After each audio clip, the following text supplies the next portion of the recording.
There's something of eternity that's in a garden arranged like this. Wow, just look at that. Just look at that. The reflections in the pool.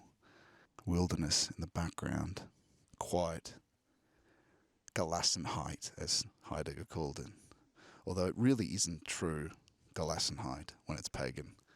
Because the true peace in mysticism that you discover, the true peace, the true Gelassenheit, is the beatific vision. It's to have God presence with you and close to you while you're in temporality, not in a neutral peace, but in a kind of deep presence in union. It's completely different. That there is a peace that is the pagan's experience of bliss, but above that is the beatific vision. Above that is to have temporality and eternity meet. And there is a sense that where the garden has a kind of quality that is like almost a sacred quality. Depth of image, background, middle ground, foreground. You couldn't stage it better in a film.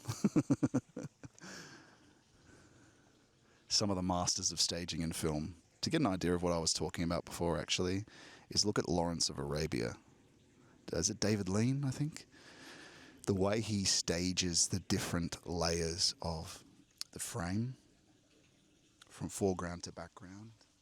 But what a strange sight we bring ourselves to, or we come to here, which is a classical, Platonic garden amongst the wilds and framing in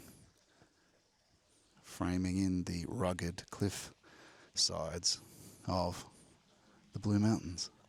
The thing is, that's what I mean. This is a work of art, this garden. It's a work of art, although I don't know how religious the crafter of the garden was. But remember, even if they're not, they have the image of likeness of Christ. Everything was made through the Logos. Perfections that come from the Lord and the eternal, that they come through. And so you can see there, look at that. You should be able to see it there, and I'll get out of the way in a second. But how it frames the Blue Mountains in the background. And in the foreground you see all the European plants that... So we'll get it from all the way back there, but maybe we'll walk close to it for now, and you can just take it in as we walk close.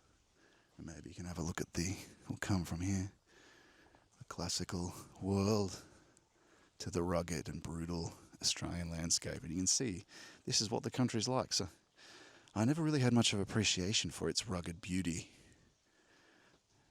But you can see how it frames it there, right? And how important that is.